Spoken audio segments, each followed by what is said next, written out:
Welcome into the Bills chat halftime score. The Bills trail the Patriots today by a score of 24-7. And quite honestly, it feels worse than that. Just an absolutely abysmal first half of action from the Buffalo Bills, from everybody involved: coaching, receivers, defense. I don't even know where to begin. In fact, I feel like we should all just sit here and talk about what we did this weekend because we're giving more attention to this game than the Bills players are. It started off the very first drive of the game. The Bills come out, they get two quick stops in a row. It's third down, and the Patriots throw a pass to Keyshawn Butte. And it's close enough. And the Patriots do the thing where you run up to the line of scrimmage and you try to snap the ball real quick, and it doesn't even dawn on McDermott to throw his challenge flag. It's the first quarter. What are you risking? I know what you're risking if you don't throw anything. You're risking a big gainer in the passing game. But what you're risking in the first half is a first half timeout and one of your two challenges? And I know replay assist. I get replay assist. It failed in that regard. But again, asleep at the wheel, McDermott. First two drives for the Bills. First one, you get a beautiful kick return from Ray Davis to midfield. The Bills end up punting from the Patriots' 45-yard line. They also punt from the Patriots' 40 after a 3rd and 15 screen pass to Khalil Shakir. Let's talk about Brandon Cooks. Gabe Davis is inactive today, and if you haven't picked up on it, it's because they wanted to get Brandon Cooks more involved. Hey, Caleb, offense is more concerning than the defense. Defense usually locks in the second half. I hear you. Drake May is certainly playing really, really well. I agree with you, Garrett Crochet. Brandon Cooks has been on the field for almost every play offensively. So they clearly had a game plan in mind for him today. And you saw it on the first play. A beautiful concept. Josh Allen hits him at the Patriots 10-yard line, hits his hands, bobbles it 2 or 3 times, finally gains control at a point in time where he can't. My son's in here. Hey, buddy, we're trying to do this, okay? Step away. And you want to sit on my lap and do this with me? All right. Let's be frustrated together, okay? But you can't talk while I'm talking. Brandon Cooks drops the ball. The next drive, Joshua Palmer. Remember Joshua Palmer, how Brandon Beane couldn't wait to remind us how good Joshua Palmer was and why he's the reason why we shouldn't worry about wide receivers? Oh, yeah, he has a false start on 3rd and 4 to set up a 3rd and 9. But let's not let the offensive line off the hook. Deion Dawkins continues to lose his man in the running game. And then defensively, what do you even say at this point? I know they're not. Yes, Devin is on the screen. I know that they're playing without Christian Benford. But this team continues to act like they're surprised that Drake May is allowed to run. When he has a quarterback keeper, Joey Bosa is standing in the backfield like surprised that that was even an option for him. And then when he gets loose and running after nobody's open somehow, some way, there's not a Bills player close enough to breathe on him. Stop hitting the microphone, buddy. So I'm not sure what the answers are for the Bills. It looked like maybe we were going to get a little bit of life late in the first half when the Bills got a touchdown and they closed it to 21-7.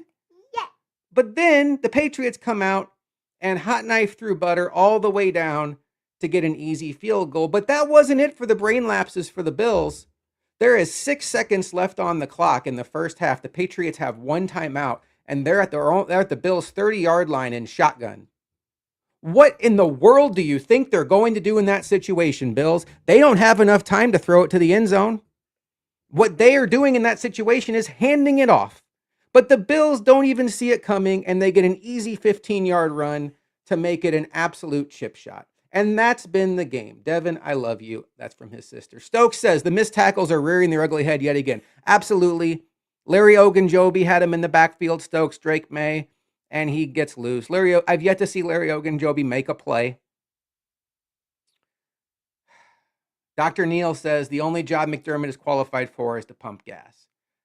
At this point in time, I think you can be angry with whoever you want to. This is not a good McDermott game.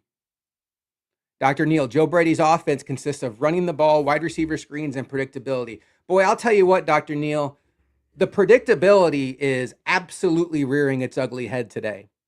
Pay attention to James Cook when the Bills are in the shotgun.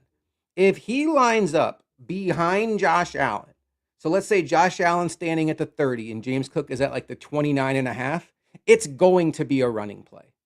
They just show their hands so much. And then it's mesh, and it's all these plays that we're used to. Somehow, some way, they fell for mesh, and Dawson Knox got open and able to set up the first touchdown. And that was good. The Bills got a touchdown, right, buddy? That was good. Yeah. Otherwise, it's very predictable. So here's what the reality is for the Bills. Luca and I talked about this on our live stream on Wednesday. This game was not all that important when it comes to the standings. It just wasn't. For the Bills to win the AFC East, they would not only have to win today, but have New England drop a game to either the Miami Dolphins or the New York Jets. So realistically, and the Bills would have to win out. So that would all have to happen. Realistically speaking, win or lose today, the Bills are not going to win the AFC East. I've accepted that. Luca had accepted that. The Patriots are going to win the division. Realistically speaking, win or lose, the Bills are going to make the playoffs today. The Colts are the only team within sniffing distance record-wise. And unfortunately, if you've been paying attention, they just brought Phillip Rivers off of his couch to try to solve their issues. And they still have to play the Niners, the Seahawks, the Texans, and the Jaguars. They're not catching you. The Chiefs they would have to go perfect, and you'd have to go less than perfect, and you have the head-to-head on them. Bills are making the playoffs. So from a standing perspective, from a what it means for the season perspective, today means very, very little. I encourage all of you, if the Bills go on to lose this game, to just go ahead and turn the game off right before the clock hits 0, because you don't want to see the Patriots celebrating a division title. I don't want to see that. I don't particularly care about the division. That doesn't do it for me. Maybe in another year, where, Mahomes was in, Lamar was in, Burrow was in, maybe those home games would really matter. But in a year like this, it's just get in. The division doesn't matter to me. What matters to me, though, today is the Patriots look like they're outclassing the Bills, particularly at coaching, and then also up front. And let's not forget the Patriots are missing their number 1 draft pick, Will Campbell, who's been excellent for them. My son should be the offensive coordinator. Devin, do you want to call plays for the Bills, buddy? Yeah. Okay. Should we pass or run? Run. Okay. Well, I don't know, buddy. We're down by 3 scores. You might be fired. Okay. Unfortunately, I don't trust the Bills week in and week out. That's the problem, Dr. Neal. It comes down to trust. And this team.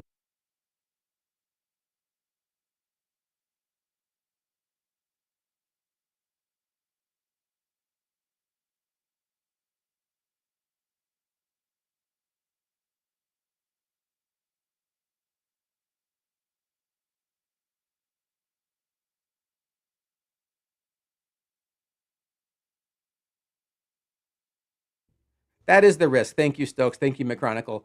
My buddy, my partner here hit the mute button. We're good. I was talking about how the Bills, unlike other years, they are Dr. Jekyll and Mr. Hyde, home versus road. So when you look at what the Bills do at home, all their best wins are at home. They beat the Chiefs, they beat the Bengals, they beat the Ravens, they beat the Bucks. Okay. On the road, we've seen them lose to Davis Mills. We've seen them lose to a Falcons team that has been very underwhelming. And now just look at the contrast between the home Miami Dolphins game and the road Miami Dolphins game, the home Patriots game and the road Patriots game. So that becomes concerning when you realize that the Bills' path through this weaker AFC will have to come with 3 road games in a row. How can you feel confident in this version of the Buffalo Bills stacking together 3 consistent road performances against good teams? I don't know how. It's the playoffs. This team is experienced. But this team looks to me like they came out today expecting to start fast. And I think they were thrown off by the fact that the Patriots went down and scored a touchdown. You could have challenged it. They didn't. Then they had a plan. Clearly, they liked their script early, and the play was there to be made to Brandon Cooks. And the fact that first drive was Patriots touchdown, second drive was Bills punt, it's like they said, well, that didn't work. We'll get them next week. There's still 3.5 quarters left, Bills. And it's like the fight was drained out of this team. So I don't know what this means for today. I do think we know this team's explosive. We know they, as I believe it was Dr. Neal said, somebody said earlier that this team tends to figure it out in the second half. That is true. Please don't do that, buddy.